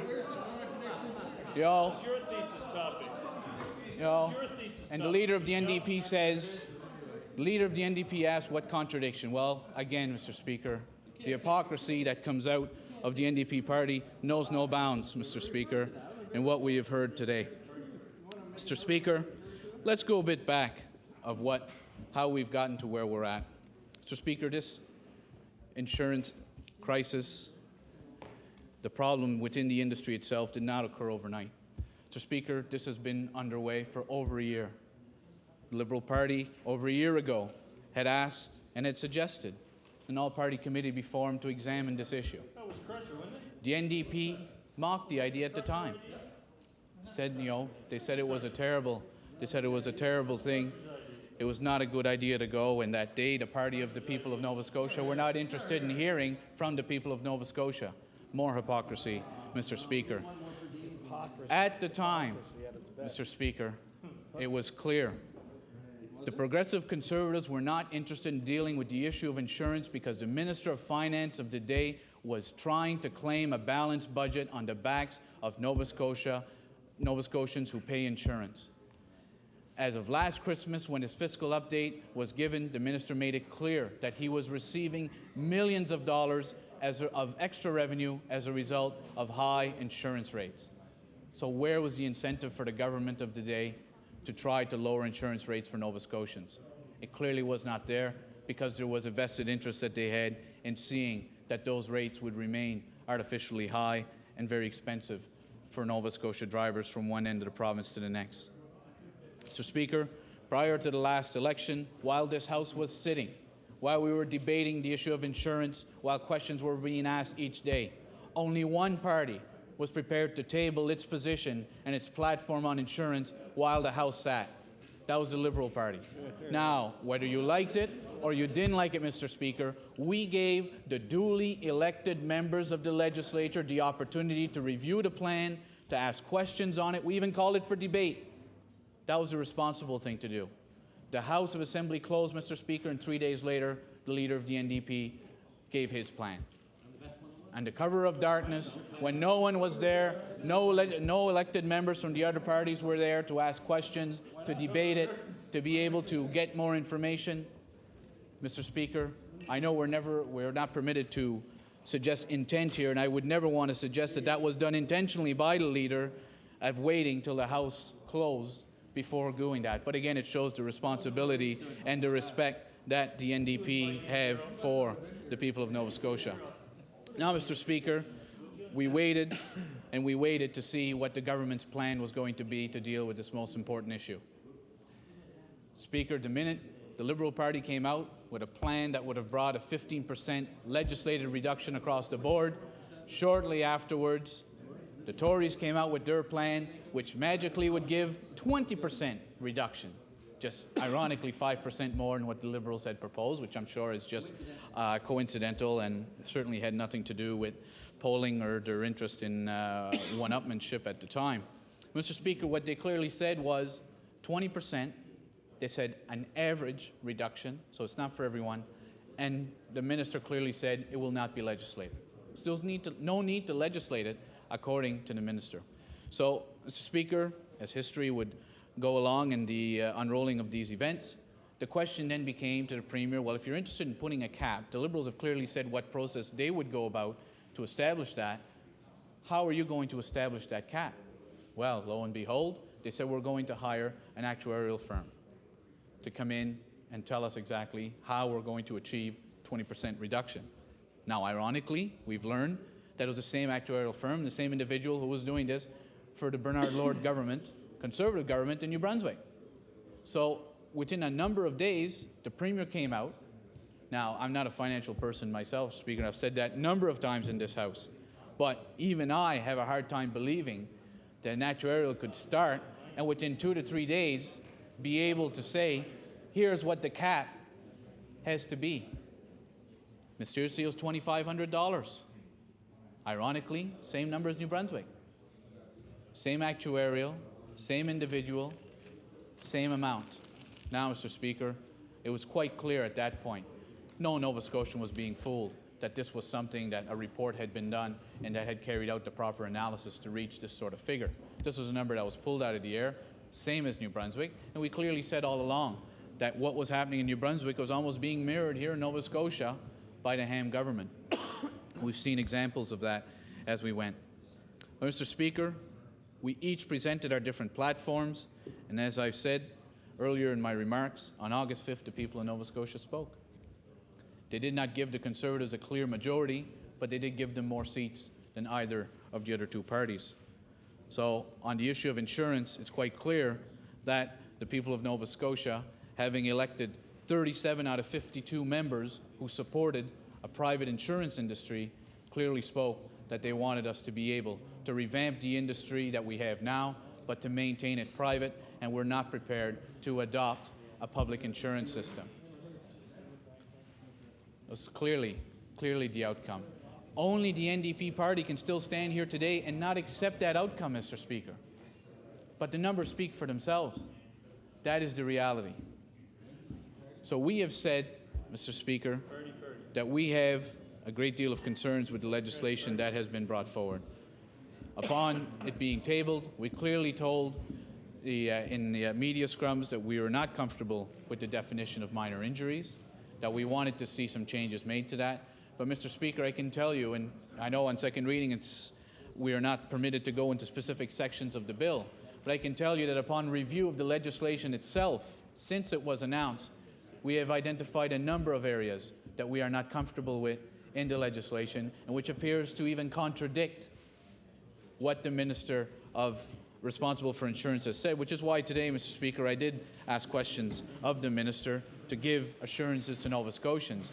And it's quite ironic because when the Minister asked at the end, I don't know what side the Mayor from Richmond is on, but I'm on the side of the consumer. Well, Mr. Speaker, you may want to go back and read this bill again, because apparently there are a number of provisions in the Tory proposed legislation which are certainly not on the side of consumers. And Mr. Speaker, that will come out in more specific detail as we go along. Now, Mr. Speaker, you know, it was interesting to see after the House came into session, I believe on the day that the government introduced their insurance bill, and that's bill number 1. I'm sure all members have a copy, and just for the purposes of those who may be watching, Mr. Speaker, the bill has 19 pages. I'd say it's an average bill, especially for a government bill. 19 pages, that's about normal. So, Mr. Speaker, let's say for an instant that Liberal caucus and the Tory party were to say, well, let's abandon private insurance. Maybe we're wrong. Maybe it's not the way to go. Maybe we should go with public insurance. Well, Mr. Speaker, where's the first place you would look? Well, we saw in the media where the leader of the NDP tabled a bill. It's his name that's on it, Bill number 4, which says, an act to ensure the lowest and fairest rates for automobile insurance through the establishment of a public automobile insurance corporation. Well, Mr. Speaker, I immediately figured, here's all the answers that I need, that my constituents need, and that the people of Nova Scotia need to find out if public insurance is the way to go, because I'm sure it's got to be in the bill, because the government in their bill said how they were going to change private insurance. It's all tabled in here, and the regulations attached were also given. So I said, well, I'm going to read this bill, the NDP bill, and that will answer all my questions. Any constituents who call, I'll tell them I have the answers for you on public insurance in this bill. Because clearly, we heard, Mr. Speaker, and the history is clear, we heard the leader of the NDP say it first, when asked, public insurance, how much savings will it give? Well, shucks, I can't tell you right now. That was the first time. Then they asked, how much is it going to cost? Not going to cost anything. Okay. Next day, well, I think it's going to cost about $2 million to set up, but I can't be sure on that. Then a few days later, closer to the campaign, he said 30 to 50% reduction. How? Where was it reached? Well, I said, no. I said, look, when he tables his bill, when he tables the bill, I will be able to see, and my constituents will be able to see, exactly how they're going to achieve 30 to 50%. Now, was that going to be guaranteed in the legislation? Well, I figured we're going to have to wait. Is it going to say in there that the leader of the NDP guarantees it'll only cost $2 million? Well, it's going to be in the bill. Will it say in there, leader of the NDP guarantees it will not cost the taxpayers of Nova Scotia or the children of this province 1 cent on the long-term debt of this province under public insurance? Once again, I said, it'll be in the bill. We'll be able to see it there. Will there be a guarantee in the bill, a legislated reduction of 30 to 50% across the board for every Nova Scotia driver? I said it'll be in the bill. Will the NDP party under public insurance continue the tort system we have here today and not go with the provinces of Saskatchewan or Manitoba, which they so often like to recite as examples? I figured that'll be in the bill. Then, Mr. Speaker, one of the other issues that came up was a report came out that said that there was higher rate of automobile deaths and accidents in provinces with public auto insurance. And the issue became, the report concluded, was because public auto insurance subsidizes bad drivers. So, Mr. Speaker, the response that came from the NDP, and the NDP leader, ironically, was, he said, well, no. Provinces in Manitoba, for example, if you're a bad driver, they make you pay more for your license registration. Well, now, hold on now. Where did that come from? At what point did the NDP say that your license renewal, your driver's license, was going to be tied into your insurance? Never said that. Well, I said it'll be in the bill. So obviously I've missed it. It's going to be in the bill. So obviously, Mr. Speaker, that will be addressed there. So, Mr. Speaker, when I read in the Chronicle Herald on Saturday where it said the leader of the NDP party tabled a bill to deal with public auto insurance. Point of order. Member from Cole Harbour, Eastern Passage. Thank you, Mr. Speaker. I'm just wondering if you could clarify with us, are we debating Bill number 1 or Bill number 4 in the House? Because it seems like we've gotten far away from Bill number 1, and the member from Richmond is spending more time focusing on Bill number 4. Not a point of order. The honourable member from Richmond. Point of order. The honourable member from Cape Breton South. The Honourable House Leader for the NDP doesn't know what bill we're debating. He shouldn't be here. Not a point of order. The honourable member from Richmond. Oh, thank you. Thank you, Mr. Speaker. It appears quite clear that the leader of the NDP has withheld his pacifiers for his members today, so I will continue it all, Mr. Speaker. As I was saying, Mr. Speaker, we then heard on Saturday in the Chronicle Herald where the leader of the NDP said, when it said that they tabled a bill on public auto insurance, said, no, I'm not fooling around and I'm not clowning around on this issue. We're very serious, the NDP, and we tabled that bill, and we're very serious about public auto insurance. Well, Mr. Speaker, other than the multicolored wig and the red nose, that's about all that was missing to come with this bill, Mr. Speaker. Because, Mr. Speaker, how many bills? How many clauses? 5 clauses in a bill to totally revamp the auto insurance industry in Nova Scotia. Yet, from a party that has said they wanted to bring immediate relief to Nova Scotians, a better deal for today's families, well, guess what, Mr. Speaker? A better deal's got to wait at least another 6 months under the NDP plan in this bill. So I guess a better deal's not coming anytime tomorrow for Nova Scotia drivers.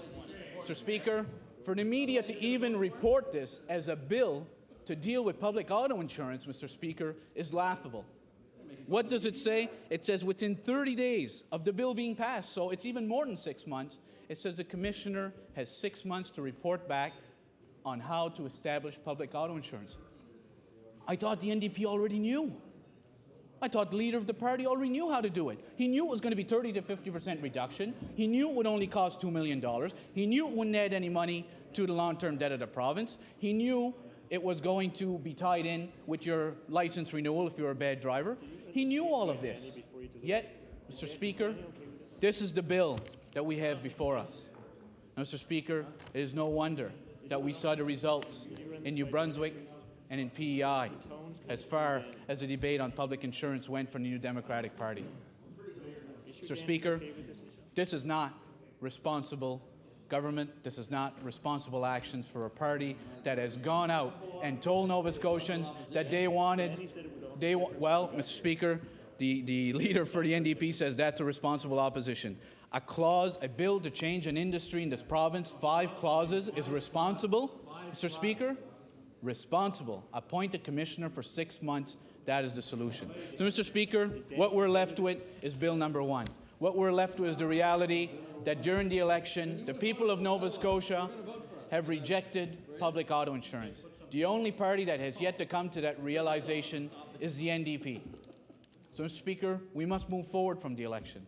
We must do what we can to make this legislation as strong as it possibly can be, make sure that the money is put back into people's pockets as soon as possible. And if the NDP were really serious about wanting a better deal for Nova Scotia families, they would not have brought in something like Bill number 4, which was saying, wait another 6 months. Is that what the Department of Community Services should tell the member from Dartmouth, Portland, South Valley, when she calls and says, look, I have a constituent who's on social services, her freezer broke during the power outage, she has no food, her budget's gone, and that the government would say, wait 6 months? Would she accept that as a responsible answer from the Department of Community Services for her constituent? I don't think so, Mr. Speaker, which is why we should not accept that as a responsible proposal from the NDP to say, wait 6 months, and then in 6 months we'll show you what public auto insurance should look like. You know, Mr. Speaker, that is the reality. And the NDP members, especially the new members, I hope are able to break the web that they're stuck in and be able to see for themselves the reality and the responsibility to their own constituents rather than just preaching NDP dogma, which I know they're almost in a straitjacket, but they need to break free and be independent. Because at the end of the day, Mr. Speaker, as I've said in this House a number of times, any fool can get elected once, but to get re-elected is a whole different. Well, I know the House Leader from the NDP has done it 3 times, so I guess if he's referring to himself in that, that's his. I leave it to him to use that description.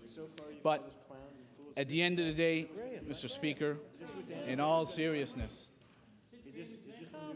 we will have the opportunity to speak again on this bill. This will be the opportunity to try to strengthen this legislation. But, Mr. Speaker, I want to reiterate one more time. We have already said that we have concerns with the definition of a minor injury under this bill and the fact that it's wide open. It's almost a carbon copy of the New Brunswick bill. That bill has raised significant concerns already, and it's unacceptable that we follow that path here in Nova Scotia. But further than that, Mr. Speaker, what the minister said was in the bill, there was a lot that he didn't say what was in the bill. Upon review, we have found numerous clauses that are very unsettling that are in that bill. And we will have the opportunity when we are debating clause by clause to be able to identify them. But, Mr. Speaker, at this point in time, if there's any members from the government that are believing that Bill number 1 is going to go through easily, they are sadly mistaken. Mr. Speaker, a great deal of changes must take place to this legislation before it can receive the approval of the House. But, Mr. Speaker, one thing I can say, this is not the bill and this is not the plan we would have brought forward. So we have a different ideology. But is that a reason for me to stand in this place, Mr. Speaker, and say, I am voting against this because it's not the same plan I would have brought? Mr. Speaker, that's irresponsible. Because the people spoke on August 5th. They didn't elect members of the NDP to say, stick to everything you've said and do nothing to work with the government or to make minority government work. They clearly did not say that, Mr. Speaker. They said, work together, make minority government work. Mr. Speaker, I'm reminded when I heard the leader of the NDP say, I'm going to work to make this minority happen. And I got to tell you, the first test was after his reply to the speech from the throne. Because in 1998, I remember the then leader of the NDP's reply speech from the throne, which was ended with moving forward a motion of non-confidence. Immediately after an election. That was the NDP. But you know what? That leader then said, I want to make minority work. He said that. And that was his first action. Former member of Halifax Atlantic. A motion of non-confidence at the end of his throne speech. We didn't even get a chance to bring forward legislation. But then again, Mr. Speaker, let me give you another example. I remember the time when the mayor from Halifax, Shabukto, who was a finance critic, when it came to the issue of bringing in the first Liberal budget, the finance minister had yet to leave his office across the road when the critic for the NDP was in front of the media saying, we're voting against the budget. He hadn't even seen it yet. I haven't seen that yet, Mr. Speaker. Yet, you know, Mr. Speaker, did that happen once, Mr. Speaker? After the mockery that the member from Halifax-Shabukto took for not even looking at the budget before making that comment. When our second budget came in, he made the same statement, that they would vote against it. So, Mr. Speaker, any Nova Scotian that is sitting home tonight thinking that the members of the New Democratic Party, many of the faces who sat here under then leader of the NDP from Halifax Atlantic, they're still here. A great deal of them are still here. Any Nova Scotian that is kidding themselves into believing that the NDP are here to make minority government work is sadly mistaken. And right now, their pronouncement, before even seeing the bill, saying it's not what we like, so we're going to vote against it. The flashes, Mr. Speaker, are once again coming back from the NDP. We are going to see this not only on this bill, we are going to see it on other pieces of legislation, Mr. Speaker. The veil has been lifted, Mr. Speaker, and the true face of the NDP is clearly coming through. But at the end of the day, Mr. Speaker, Nova Scotians want us to fix the auto insurance industry. The member from Halifax Fairview continues to say that our party and the Tories are only accepting the insurance view. Yet, a recent opinion poll that asked Nova Scotians, would you be prepared to have a limit on your pain and suffering damages for minor soft tissue injuries in return for lower insurance rates? It was an overwhelming majority of Nova Scotians said yes. Not only, Mr. Speaker, not only did they say it in the bill, in that poll, Mr. Speaker, more importantly, they said it at the ballot box. That is the reality that we are faced here with. So it's important for us, Mr. Speaker. Well, Mr. Speaker, I hear the member from Halifax Fairview say, if the election was a referendum, we came in third. But if he were to talk to his colleague, the House Leader of the NDP, who's a proponent of proportional representation, if we had gone with the popular vote, in fact, it is your party that would be in third place, not ours, because you came in third in popular support. So if there was discussions amongst the NDP colleagues, which I understand doesn't often take place, he would have a better understanding of that, Mr. Speaker.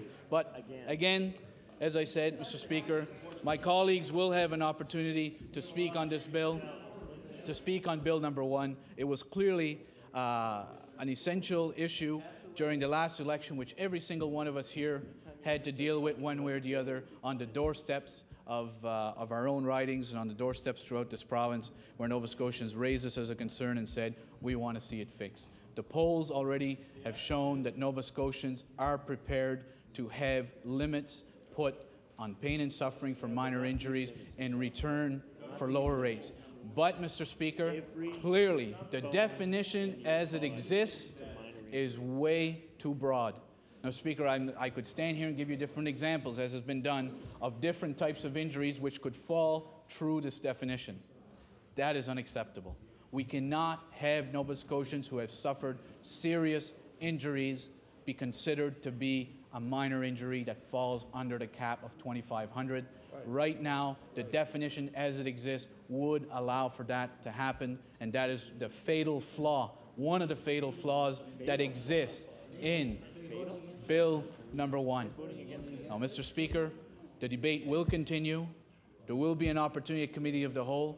I do want to commend the government House Leader, because what's something we'd like to see for every government bill is the opportunity that he gave to both parties to actually be able to sit down and discuss some of the bill and to answer some of the questions. Unfortunately, one would like that would be a practice for every single government bill, and I would propose to you it may make debate here in this House and passage of those bills much smoother if such cooperation was to take place. But unfortunately, Mr. Speaker, it's not. I don't have any sort of illusions that this was a newfound generosity from the Tory party. I believe the fact that we're in a minority government has more to do with the government House Leader's sudden willingness of cooperation and willingness to speak to the opposition parties on such important pieces of legislation. But I do hope that he will continue, and I would encourage all of his cabinet colleagues who do bring forward legislation to use the very same approach. Mr. Speaker, in closing, this is an important issue. It's an issue that has impacted a great deal of Nova Scotians. Not every Nova Scotian driver is saying that their insurance rates have gone through the roof, but a significant number of them have indicated that. They want to see stability, they want to see lower rates, but they're certainly not willing to give up all of their benefits in return for doing that. So we must find a balance, Mr. Speaker, a balance that reflects what Nova Scotians have said they would support, and a balance that will bring the rates down to where we want them to be. I will have the opportunity, as I've said, to speak on this bill again. I do certainly hope that there will be opportunities to discuss this bill outside this chamber, to talk about the specific provisions which must be addressed before we certainly will be prepared to entertain support for this bill. Monsieur le Président, je vais juste prendre quelques minutes pour parler, comme je l'ai dit avant. C'est la première occasion de me présenter à cette Chambre depuis l'élection du 5 août. Je veux prendre cette occasion pour remercier les citoyens de Richmond pour la troisième fois m'avoir réélu et m'envoyer ici à l'Assemblée comme leur porte-parole, comme leur défendant, comme la personne qu'ils ont mis confiance pour représenter les différents problèmes, les différentes questions sociales qui ont fait face. C'est sans question durant l'élection du 5 août, de la dernière élection provinciale, que la question des assurances était une question qui était sur l'idée sur une grande partie des citoyens de la province de Nouvelle-Écosse.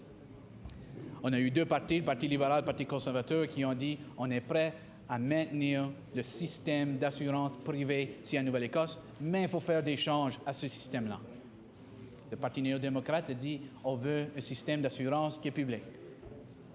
À la fin de la journée, Monsieur le Président, c'est à nous d'être responsables et d'accepter les résultats du vote qui a pris place le 5 août, où les gens de la Nouvelle-Écosse ont élu 37 dans 52 membres qui supportent un système d'assurance privée.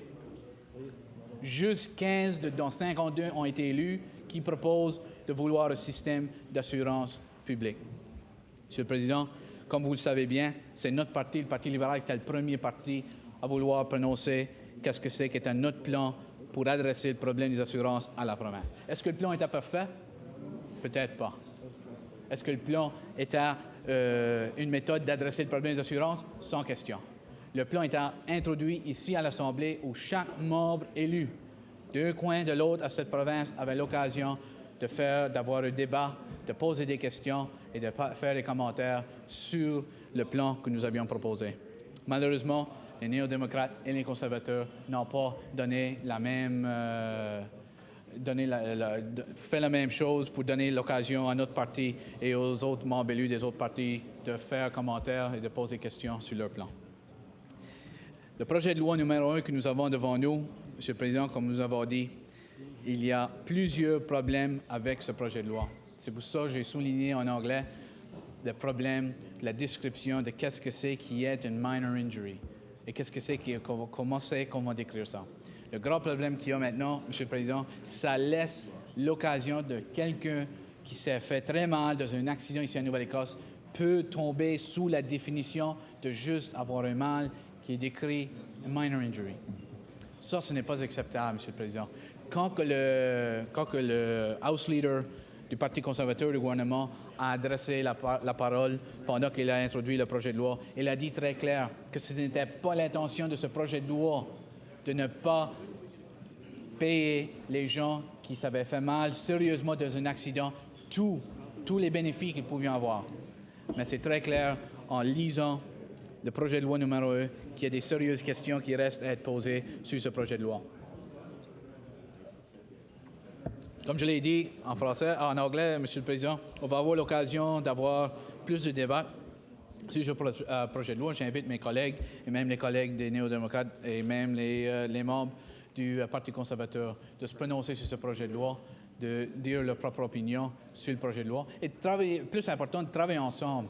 Qu'est-ce qu'on peut faire ensemble comme députés élus des trois partis pour faire le gouvernement minoritaire travailler, mais plus important, avec ce projet de loi, de faire certain qu'on peut adresser le problème avec les frais des assurances à travers cette province et de mettre de l'argent dans les poches des gens de la Nouvelle-Écosse.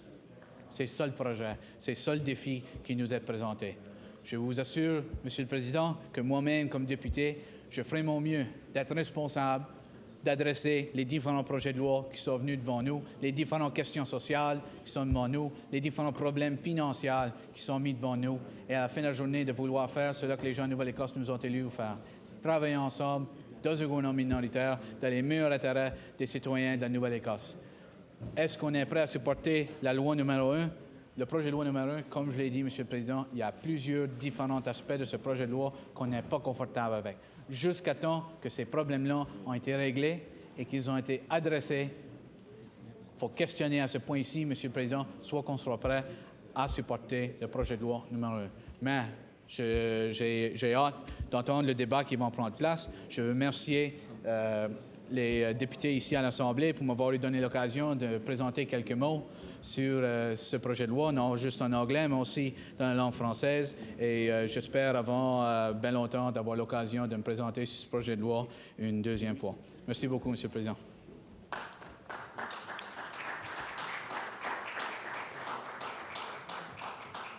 The honourable member for Cape Breton Centre. Thank you, Mr. Speaker. And Mr. Speaker, may I welcome you to the chair. It's the first time I think I've spoken this time when you assumed the chair. So, congratulations. Well, Mr. Speaker, what I'm going to try to do is keep my comments basically on the bill. I'm going to talk about the bill, and I'm going to talk about its impact on Nova Scotian consumers. And, you know, I'm not going to go and tell a bunch of fairy tales about what didn't happen. I want to talk about one thing in particular, though, before I get into the substantive part of the bill, and that is the much talked about all-party committee.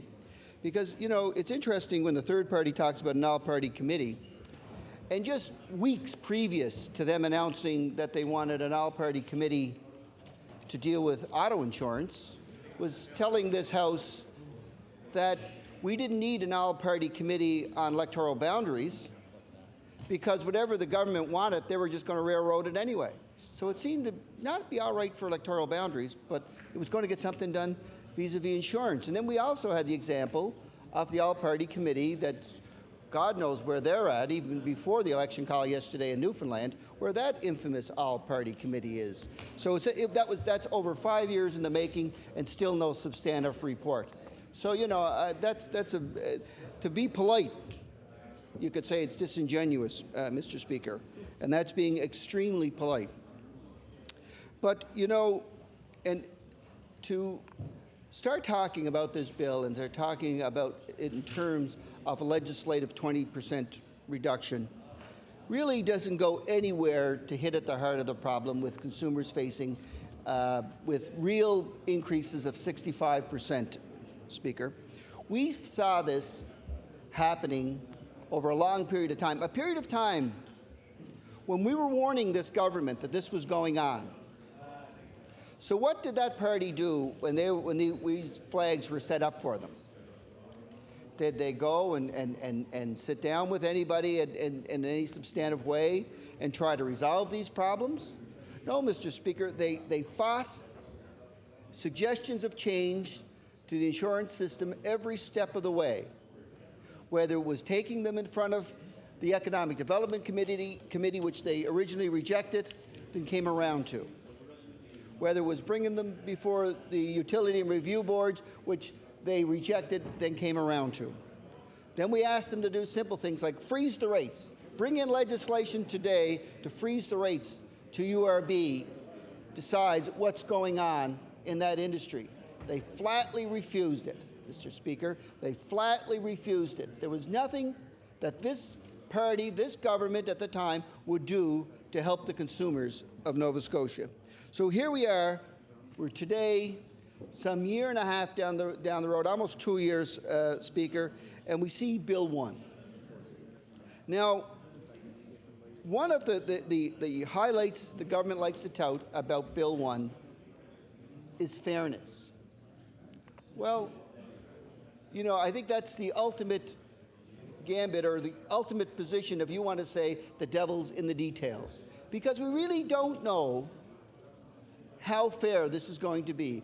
How is this going to end in a substantive way discrimination against our seniors? How is this going to end in a substantive way discrimination against young drivers? And more importantly, how is this bill going to end discrimination on where you live in this province? A practice that's used time and time again by the insurance industry. They decide what your rate is going to be, not by the amount of accidents you're in, not solely by the automobile you drive, not by the coverage you want, but what your telephone prefix is and what your postal code are. That's what this government is buying into with the insurance company. Now, when we first brought this to public attention, it was around a small brokerage firm from Cape Breton Centre, more particularly in New Waterford, where I live. This company was basically driven out of business by the large underwriters. They could only underwrite with one firm because other firms would not write in this area. And then the one large underwriter that they had merged with another company, and then they were told, we don't write product in that town anymore. Now here's a small business, you know, in an area like New Waterford, 2 or 3 jobs are important. I would say they're important anywhere, but they're more important when you see the types of unemployment in those areas. But yet that company was driven out of existence by the unrelenting thirst for profits by large insurance companies. What does this bill say about discrimination on geography? It's silent. It does not say one word about what and how these consumers are treated and how small business is treated. It's just deafening, Mr. Speaker. So, where is he at? Where is this bill protecting the people that I live? It's not. Let's look at the story of a young man who's working a part-time job, wants to go back to work, or wants to go back to university, at UCCB, which from his house is approximately 8 kilometers away. He's 8 kilometers away. He buys what people refer to as vehicles, a fixer-upper, I guess, about $500. Him and his dad, pretty handy with the tools, get it more than roadworthy. He works part-time job at a coffee shop, and he doesn't have a whole lot of spare money when it comes, because of we'll talk about tuition freezes and that at another bill, Mr. Speaker. But anyway, he doesn't have a whole lot of free money to start, or extra money, we should say, to deal with. Yet, he has this $500 car. He wants to get back and forth to further his education. The cheapest rate he could get was $1,500, just because he was 23 years old. Just because he was 23 years old. That was the reality of it. A $500 car was going to cost him more than triple of what he paid for it. It doesn't make sense. And I don't see clearly in this bill where you're going to stop insurance company from gouging consumers. You know, we've seen a litany of problems coming into this legislature, particularly as it affected seniors. Now, you know, wouldn't be as suspect of this bill if the person who introduced it hadn't told me last year in this very house that the reason for the bad driving record in this province, as compared to others, is because we're a hilly province.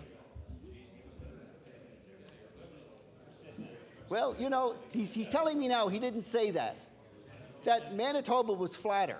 Well, I think by inference, if one is flatter, one is higher. That's, you know, maybe I'm just walking a long plank there, but I think you can draw a real inference from that's why.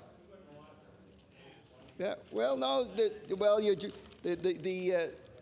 member from Inverness asked me, what about New Waterford? Well, you enter by Carpenter's Hill, if that would make sense to him.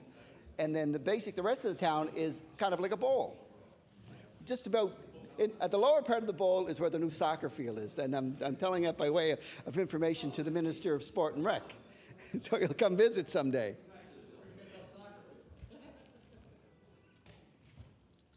I'm being told it was done by the municipality. So, Mr. Speaker, I digress. Let's talk about soft tissue injury. And you know, when we start talking about in this province, flags go up because we've had such a disaster in this province around soft tissue injury. Now, it's not so much around the fact that automobile accidents, where we first in this province encounter outrage around soft tissue injury. No, it was the problem faced at the the Workers' Compensation Board, where we looked for a definition, and it was this broad sweeping reference to soft tissue injury being put in with chronic pain. So, that's kind of twisted into that fabric, But so we have workers' comp defining soft tissue injury as this. We have another group out there defining it another way, and now we got this bill giving us a third definition of what soft tissue injury can be. I would say to you, Mr. Speaker, one definition may be cause for litigation. Two definitions, pretty sure there's going to be litigation. And three, I'll bet my boots on it that there's going to be litigation. So, Minister, again, you got it all wrong. You bought in wholesale into what the insurance companies have wanted you to do. How are we protecting the consumers of Nova Scotia by limiting pain and suffering awards? That, the only group that are looking for that is the underwriters. The underwriters are telling us this is what we need. Through their lobby arm, IBC, they're telling people that this is what's going to happen. It would be somewhat believable, very little, but somewhat believable, if we looked at the business insurance companies' rate on automobile insurance as being the only one with escalating costs. But no, what else do we see escalating about the same amount at the same rate is homeowner insurance. And you know what? Heaven knows where that's going to go after this weekend's disaster, Mr. Speaker. But here's what we have. We have the insurance company tell us rates are going up for one reason and one reason only, soft tissue injury. So let's go back over to that same group of people and say, well, why do we see the escalation in homeowner insurance? And you get a big duh from them. They don't have a ready-made excuse there. Now, I know many seniors that are trying to just barely eke by and stay in their homes in my constituency are being hard done by these insurance companies because the insurance companies are coming in like stormtroopers and saying, you better move your oil tank. You better redo your wiring. You better fix that roof. All the while, they're gouging these people. If these same seniors that were living on the peninsula of Halifax today, will say, Mr. Speaker, if they had opted to say, look, I just can't afford these oppressive charges as put on my homeowner insurance, I've got to let it go. Where are they at today, Speaker? Well, we know last year the government turned its back on a lot of those people when it came to the flood damage because they clearly cut out that group, said that we would help you pay for flood insurance only if you had coverage. But if you didn't have coverage, you were out the door. We weren't even going to consider you. Never, ever once giving thought to the fact that these people are on a low fixed income and couldn't afford to carry basic homeowner insurance. So it's the same principle here. It's the same principle, Mr. Speaker, that, who are hurt most by these escalating costs are people on low and near fixed income. And that's where it takes me into, Speaker, a lot of our rural areas in this province do not have the luxury of a transit system. There's many people, and I'm sure in your riding and in many ridings here, that have to get, and I talk predominantly about seniors here, Mr. Speaker, that have to get to appointments, mostly of a medical nature and so on, and these people rely on their automobile. This bill does nothing to protect them. Although the minister says it does, in real fact, it doesn't. These are people that are living in rural Nova Scotia and not so rural areas because, again, I put forward to you that there's the transit system outside of Metro, and some would probably even say the Metro in a lot of places, are not adequate enough to meet the needs of these people. So these people need their own personal transportation to get back and forth to such necessities of life as medical appointments and appointments around paying bills and appointments to get groceries or need to get groceries. Don't need appointments yet. But these are things that this government it seems to be oblivious to, that this is not really helping those people. These people have already seen a real increase of 65% on their insurance. The government's talking about legislating for a period of time a 20% rollback, which really these people can afford. These people can afford 5%, Mr. Speaker, in real terms. And these are the people we should be cared about. But no, Mr. Speaker, who does the minister take his information from? Not from senior citizens in this province, but from the insurance company. It's the insurance company. Mr. Speaker, let's start talking about people that are on basically what we would call fixed income, because they're well below the poverty line. They're working at jobs, you know, that are whether they're call center jobs that are a lot of times much below $9 an hour. They work shifts that are 7 days a week, 24 hours a day. Right. Yet these people need, like I know many people in my constituency need vehicles to get to these jobs. Yeah.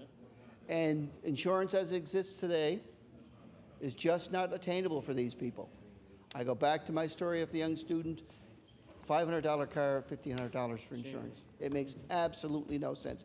There is no, it's similar to you know, in another bill when the government talks about protection for workers on Sundays, and I see that, and you can see this when the person's at home, they're going to get a big fine if they drive without insurance by this bill, by the way. Yeah.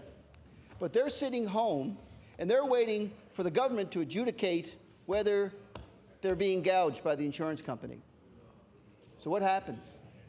Does the employer in this province hold the job until the government gets around to adjudicate? Absolutely not. There's no protection for workers in that case in this province anyway, Mr. Speaker, so they're gone. They lose their job. They lose the car, and they're back most often in the community services roles. And this is what the government's offering these people by way of fairness, Mr. Speaker. That's absolutely just unimaginable what it would do to the poor working people of this province. This is not a bill that was done in consultation with these people. It wasn't done in consultation with students. It wasn't done in consultation with seniors. It wasn't done in consultation with people on low incomes, Mr. Speaker, out there just trying to survive. It was done by the minister's own admittance with the insurance companies. They just honkered down, Mr. Speaker. You know, this is even minor things that may be somewhat good in this bill, like changes to the Schedule B section, are again things that are unreachable by that group of people I just talked about. It's what it is. It's buying more into your rider. You've got to upfront the money. It's not saying, you know, that, you know, we'll make these things legislated, we'll make them work for you. It's saying, oh yeah, by the way, this is we're going to make you pay, if you want it, we're going to make you pay more. Although, so there goes a portion of your 20% already is out the window. It's out the window already, so we don't know. So what happens with that, Mr. Speaker? What percentage is that going to cost the consumers if they want some real increases in Schedule B? We don't know. We don't know.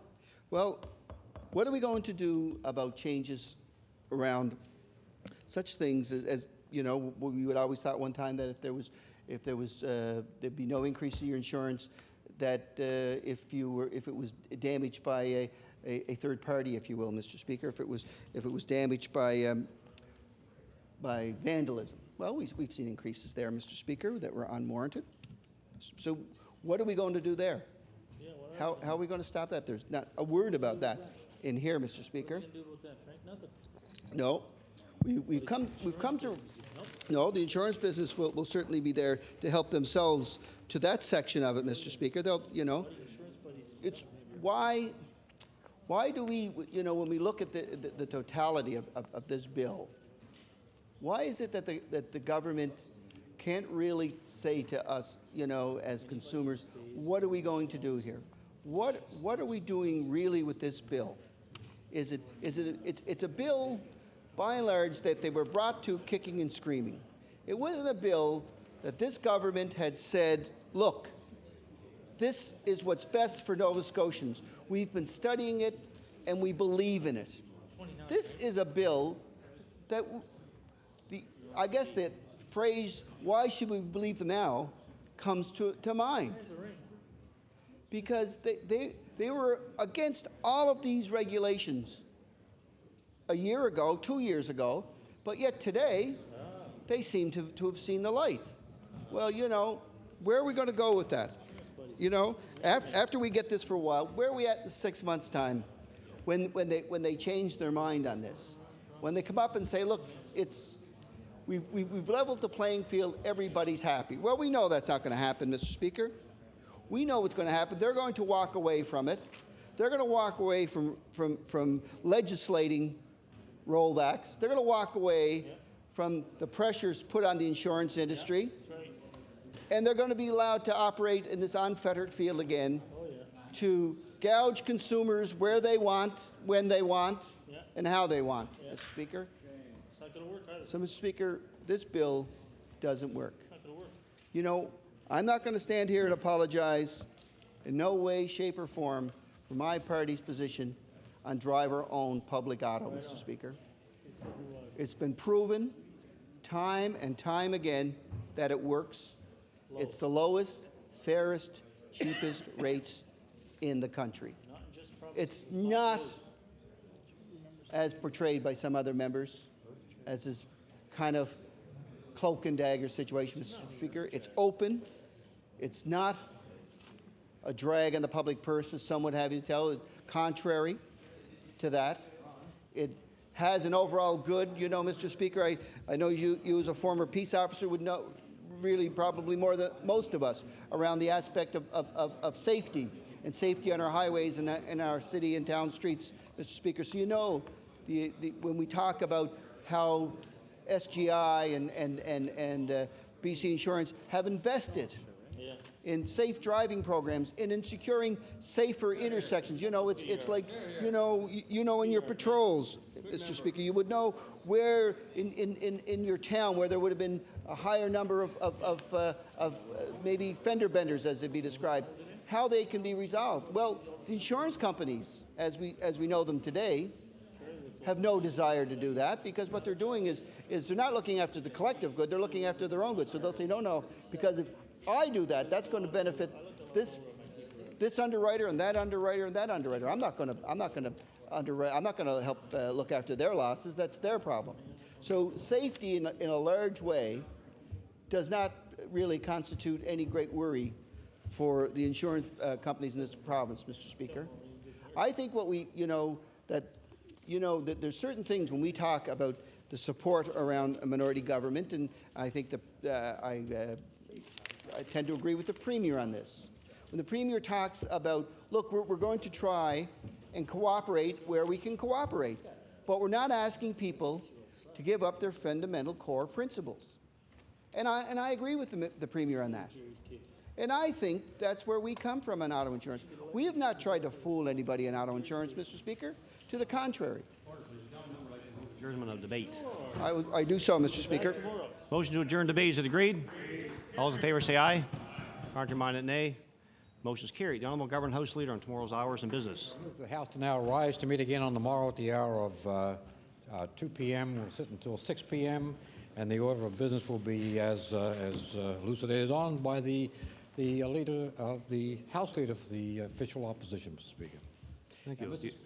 Before I do that, just for planning purposes, we'll sit on Thursday from 12 until 6, and on Friday from 9 until 3. 9 till what? 3. The Honourable House Leader for the official opposition. Thank you, Mr. Speaker. After the daily routine, we'll be calling resolutions number 17 and number 51. The motion is the House adjourned till 2 p.m. tomorrow. Is it agreed? Agreed. All those in favor say aye. Contrary-minded, nay. Motion is carried. The House adjourned to 2 p.m. tomorrow. We've now reached the moment of interruption. The subject for this evening's late debate was submitted by the Honourable Member for Preston. Therefore, be resolved, the Premier has a duty to lead the province in times of natural disaster. The Honourable Member for Preston. Thank you very much.